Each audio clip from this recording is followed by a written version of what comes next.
Friends, Shabbat Shalom, and greetings to you all. Now, congratulations for those of you who persevered and endured the better part of another year of Torah exploration and commentaries.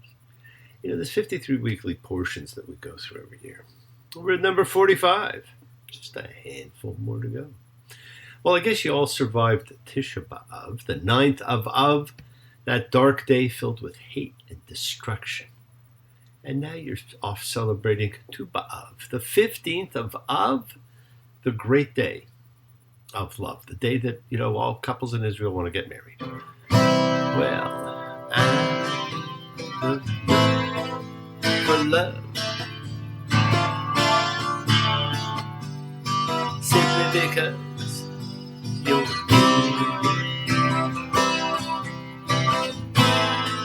funny, but when you're dear, I'm in the mood for love. Now, who isn't in the mood for love?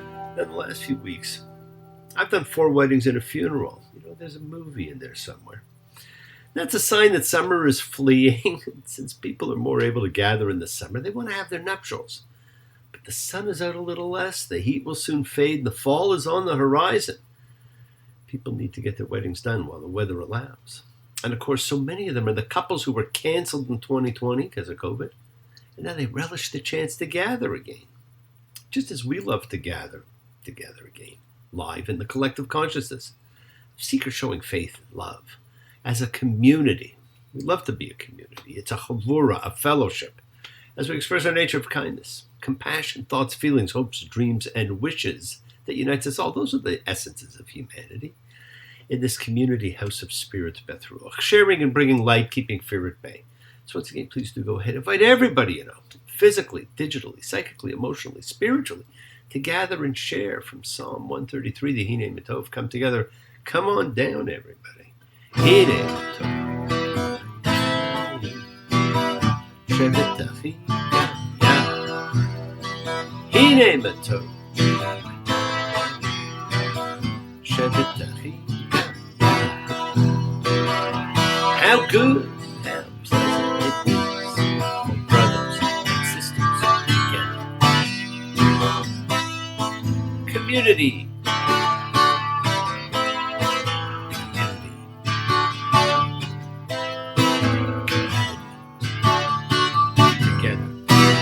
We support each other in this community, so let's all spread love, goodwill, and fellowship to the world.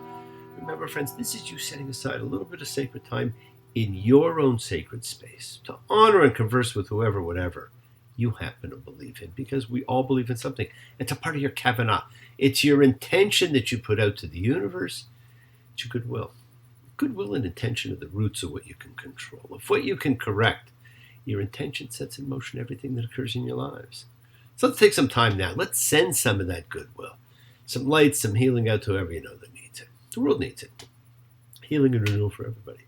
It floats through space, finding those in need. So send it out for those you know and for the souls and spirits of everyone you love.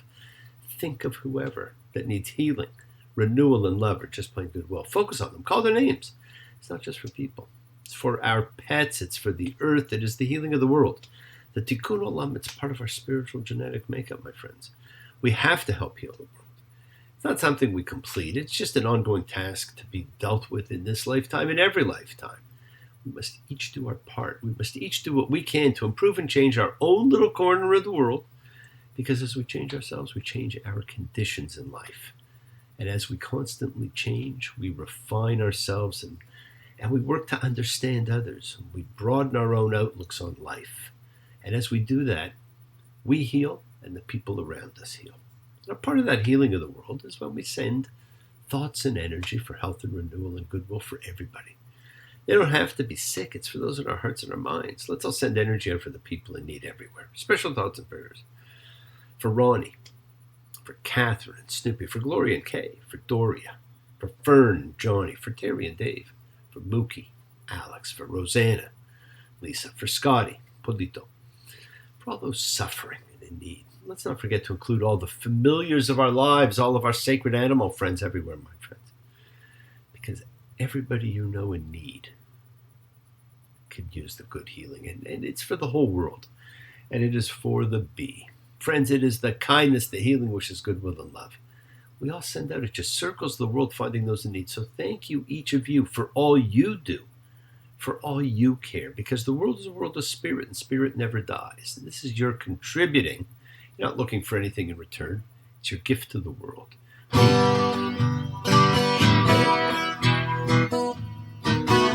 Avotain Makor Limbotain. May the source straight before us. Help us find the courage.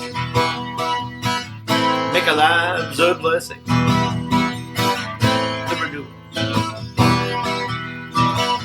The renewal.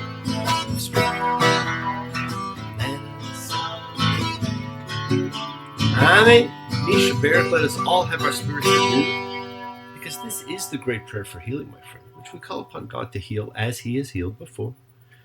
Misha Barak, may He who blessed, because all healing is a blessing. Let's all send and receive healing and renewal energy in our efforts to share, to care, to grow, to love. And we need to not just take one day in a year to celebrate love and sharing and caring. We need to send out love all year, because love is all there is. It makes the world go round. Love, and only love that can't be denied. No matter what you think about it, won't be able to do without it. Take a tip from the one who's tried. You know, friends, do not give up on love. Now we're in the second reading of the book of Words. And this week begins with a request. Va'etchanan and I pleaded. Now Moses pleads. The last time this particular term was used was when we found out Joseph pleaded with his brothers when thrown in the pit to die. We didn't read it. We found out about it afterwards. And make no mistake, he would have died in that pit, and that tells you what the brothers' real intention was. Well, Moses pleads with God to be allowed into the promised land, but is told no. It's got to be the most powerful two-letter word in any language. It can stop you in your tracks. It can devastate you for life. How do you feel when you ask for something and are told no? Sometimes you understand. Sometimes you resolve not to ask because you anticipate the answer will always be no. Sometimes you wonder why and are never told. God tells Moses why the answer is no. Do you tell why when your answer is no? It is so important. And because I said so is not an answer. When you explain the why, you're teaching. Now, you know, it would be interesting to know how social media would have reacted to that request. Now, today there would be a poll immediately.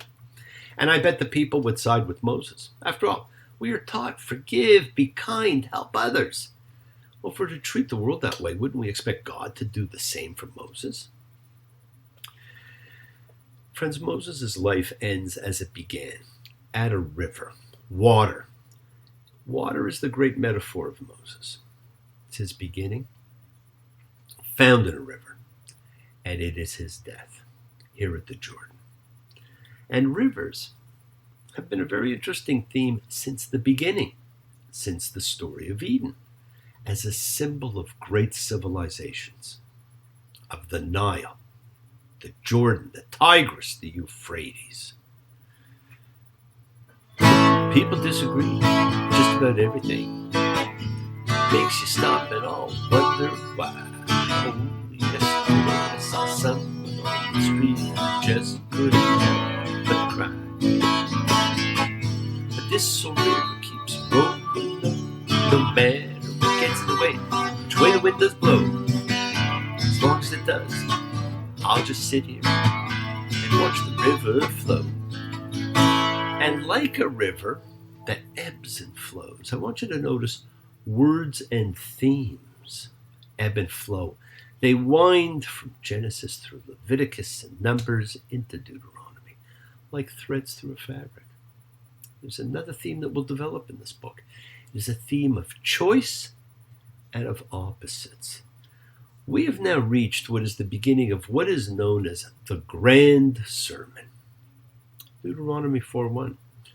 And now, Israel, hear the statutes and the laws that I'm about to teach you to do, so you may live.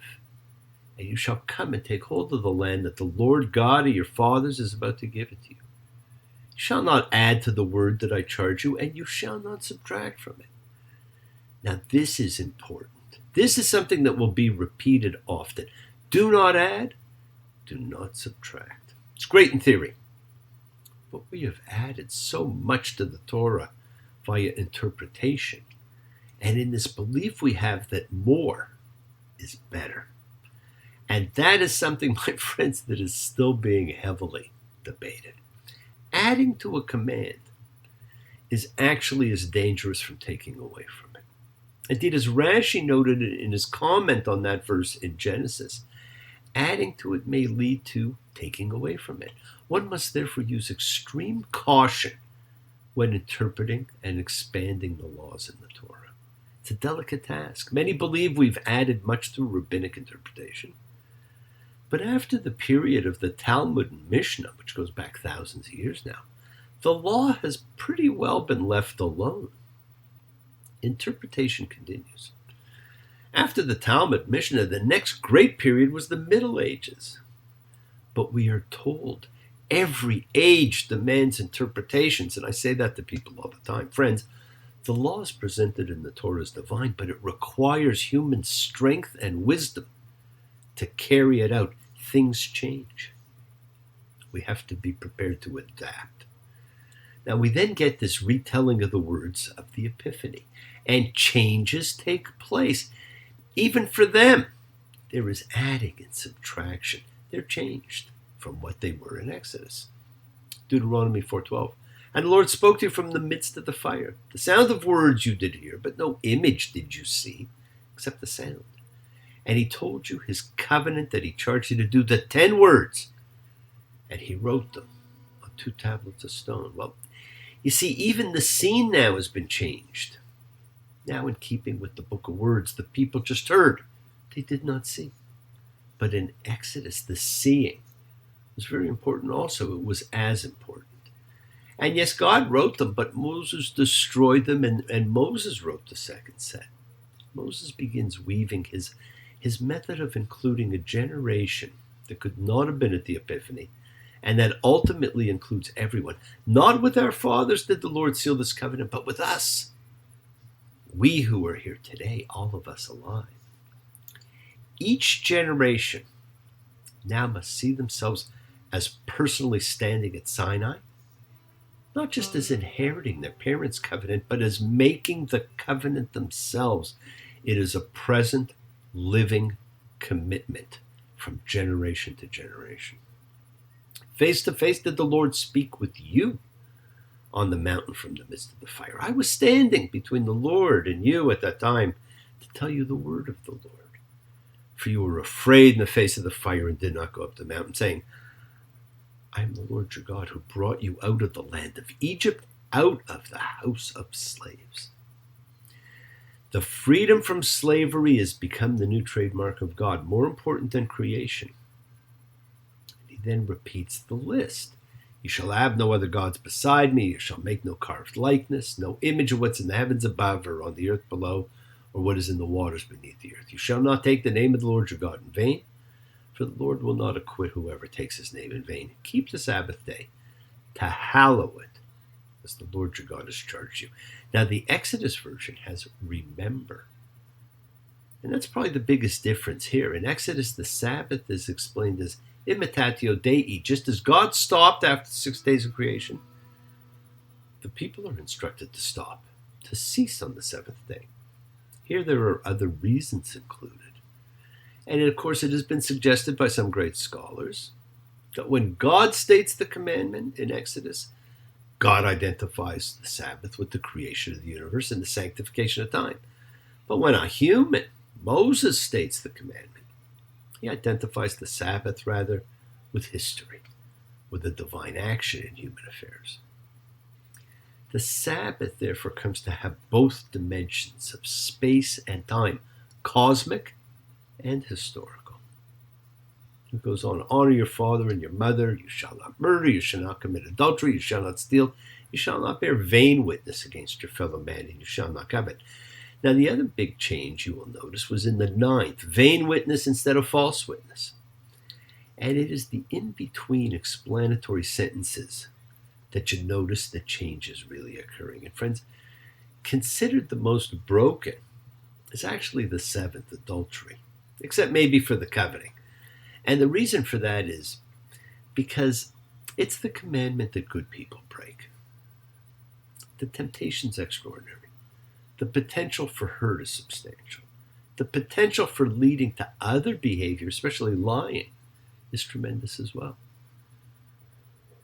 We then get the great commandment, the great prayer of monotheism that defines this nation. Deuteronomy 6:4. Listen, Israel, the Lord is our God. The Lord is one. Shema Israel, Adonai Elohim, Echad. Hear, O Israel, the Lord is God.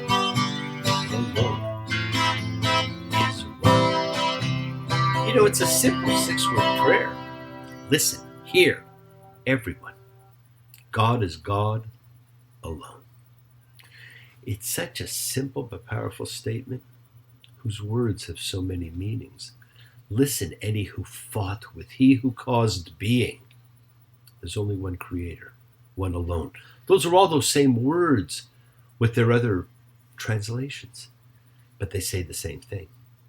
This prayer has been incorporated into the daily liturgy. It's recited twice each day.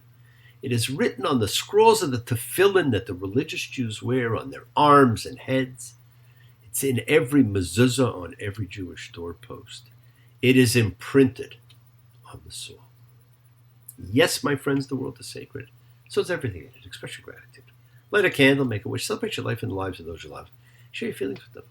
Live free, be free, honor your freedom, be well, be happy, be blessed. Share and honor the light, and all who live in the light and continue to shine. Continue to send everybody you know goodwill and love. Pray for peace and freedom for everyone, and end to terror and hatred. Remember, friends, we're a community. We learn together, we celebrate each other, we love each other. We share this right together. Men and women equally, so let's send out love, not fear. Send out peace, harmony, goodwill, and healing to all who need it. And please do learn to forgive and learn to love, including yourself. Open your hearts. Honor the relationships of your life. Tell those you love that you love them. Take advantage of the time you have and enjoy the journey, because we take the twists and turns and the patterns that weave through the fabric of our lives in our efforts to grow, to learn, to be, to love. So please do love. God bless you all. Have a fantastic week. A week of love and light, a week of peace, a week of miracles. Examine your intentions. Use them to imprint your will on the universe, because we set in motion everything that happens in our lives. It is our intention, our kavana, our cause, our effect. Everything's linked. As I've said, you always have time to forgive and to be forgiven. You have the knowledge of what's good and bad. You got that at Eden. So acknowledge what you've done wrong to yourself, to God, and to any person you've wronged. Then ask forgiveness, but do so with sincerity, with accountability, with vulnerability. Forgive those who've hurt you. You should learn to forgive and to be compassionate. Because the secret of forgiveness, compassion, and peace is in acceptance. Can you accept yourself, other people, in the world just as they are? Can you accept life as it is without trying to control it? Because if you do, you can experience the peace that acceptance brings. So do not stop your journey, my friends. Do not stop moving towards your promised land. It is your home. Keep on dreaming, keep on being, keep sharing, keep shining, keep teaching, keep spreading joy and goodwill. Do not follow fear, follow love. It's always in front of you. And remember to have faith. It is an unwavering adherence to principle. Just as I have faith in the principle of love and of all of you. Act with purity of heart and mind. Despise none, defraud none, hate none. Cherish all. Honor every child of God, every creature of the earth. May all people know peace in this year. May you nurture kindness and love everywhere. Work to be present in the body. Expand your heart, quiet your mind, because the deepest source of real power lies in consciousness and your ability to be mindful, to be aware, to be present in all of life's circumstances. Make the most of your time in life. And continue to touch and transform the lives around you, because you're never alone. You are forever blessed and have the ability to bring blessings to everybody you meet. Health, love, renewal to everybody you come across. Because we're all energy, and energy cannot be destroyed. It can only be transformed. It is your words, my friends. They're the power to transform, to love, to bless. Be generous with them, because as you bless others, you bless yourself. Love with the heart, because we're all part of a greater whole. Embrace love, not fear, forgiveness, not anger, and be there for someone, because someone will always be there for you whether you know it or not. And continue to explore faith and belief, and never accept shame as a natural state. Whatever you feel others have felt, whatever you've experienced, others have too. We share together, we learn together, and we help each other, because we're each of us trying to find love and acceptance and support we all have or could have a special someone in our lives. So find them, tell them what they mean, and remember, you're never alone on your journey to your promised land. Keep forgiving those you need to forgive, and keep asking forgiveness from those you need to ask forgiveness of. So enjoy the week, my friends. Continue to imprint your will upon the universe. Continue to enjoy love and freedom. And remember to pay attention to your words. They do have a profound effect. And be there to help others. Never take solace and joy in people's problems. Be there because people rely on each other. Yesterday I went downtown and saw an old-time picture show. And the hero got a pie in the face. He didn't like that. He stormed around the screen, but everybody else was laughing at us. That's 'cause it ain't hard to get along with somebody else's dreams. Didn't sleep at night, just as long as fate is out there busting somebody else's boat. Everything's gonna be alright. You know what, my friends? If someone else's bubble is being burst, it's bursting yours too. Well, thank you for joining me. Have a great week. Please keep exercising forgiveness. Be thankful, be gracious, be kind, be loving. Believe in yourself and in love, and continue to spread a little goodwill to the world. And never forget, you are the miracle in someone else's life. Shabbat shalom and blessings to you all. Take care. Bye.